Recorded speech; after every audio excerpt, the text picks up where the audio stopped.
So the Bernie mittens were such a hit, and I had so many requests for the patterns and different questions. So I thought we'll do another how-to of a boiled wool project. These are fingerless mittens, and you can make them any length you want.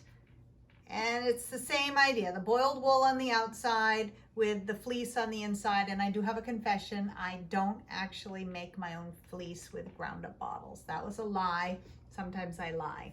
So today, Percy is in the supervising role because it's actually in his contract that he won't do work on Fridays. And today's Friday, so he just gets to watch. So, a couple things about the pattern. One of the things, so this is the pattern. It's pretty simple. And you notice these two pieces, that's what it looks like. They go off to the side. And the reason for that is when I made this pattern, I decided, let's see one that'll show up best. When you're wearing it, you don't want that seam right where you're grabbing. You kind of want it on your knuckle. And I just liked it better to make the seam so that it's not right on my hand when I'm working.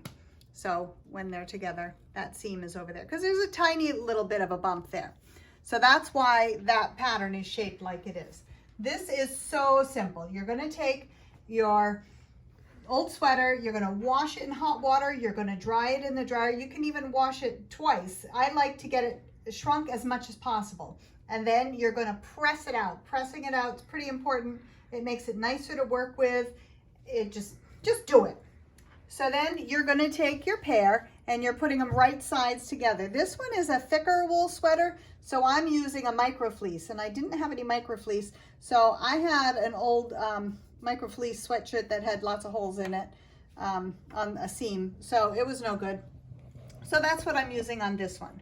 So you put right sides together on the two pair, and then you're just going to sew across the top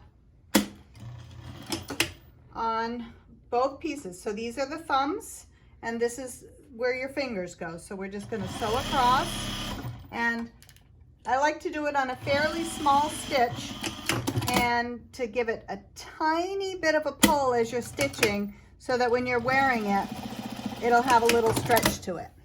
So that's what it looks like now. After I do that, I like to top stitch, and I like to, whatever fabric is heavier, I fold it away from that. Again, because these are small areas around your thumb and around your finger, you want to have it as little bulk as possible.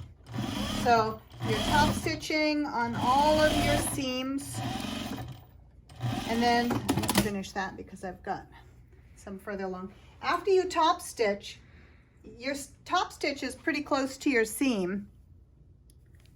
I'm going to trim any of this extra right up to that seam because it's not going anywhere. This is felted wool pretty much at this point.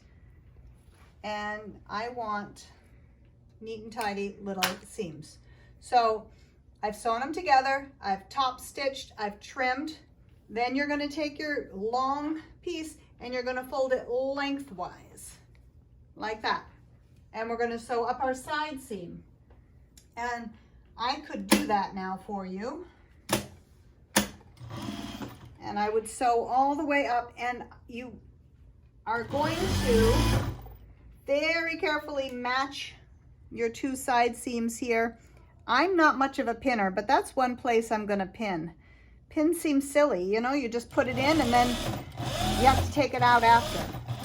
I sew over pins. A lot of people don't like to do that, but I do it.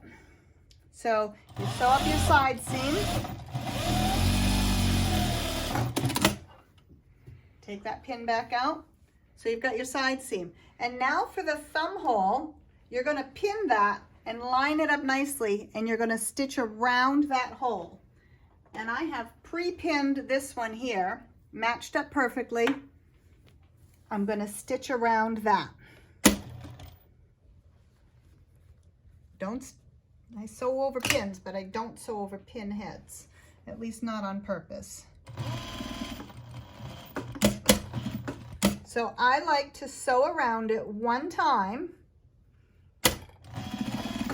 and then take it off the machine, pull my pins out.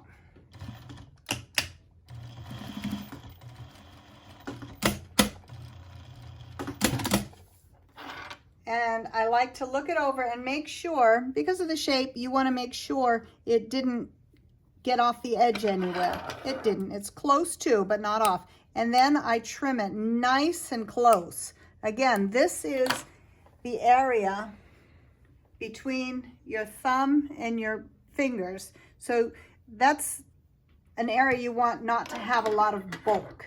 So we're trimming that down nice and close to the seam. And then I'm going to stitch around it one more time. And again, I've got my stitch set to a nice small stitch, and I'm kind of giving a little tug as I'm stitching.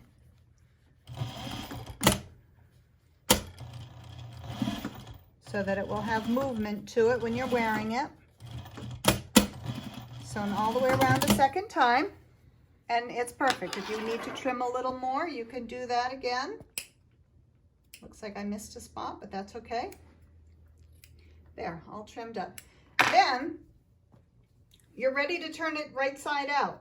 I like to go in and go to the thumb seam and make sure it's open. I like to open that seam and then turn it right side out.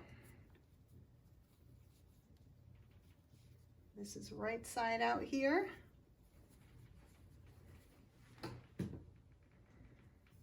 So you've got your seam somewhere in there, and you're going to line it up. So this would be my left one, because you can see here this seam goes away from where you'd be working. When I used to live where it was really cold, I'd have to wear these all the time at work because I was always so cold. So that's why I came up with offsetting that seam. So you've got your glove complete. So now you just need to worry about the end here. And there's a bunch of different ways you can do it. You can just fold your lining and your outer sleeve. And I would stick a couple pins in there. Fold it all the way around, and you can top stitch, and that will look like this. Or you can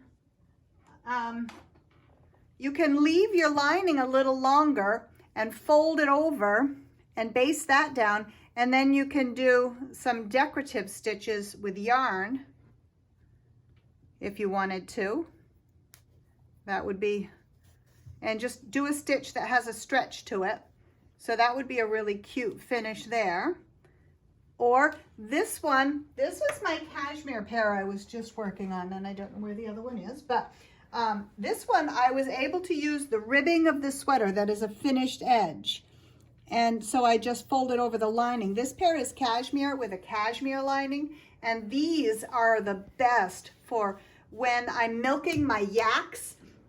They have very sensitive udders, and they really prefer when I wear the cashmere ones for milking the yaks.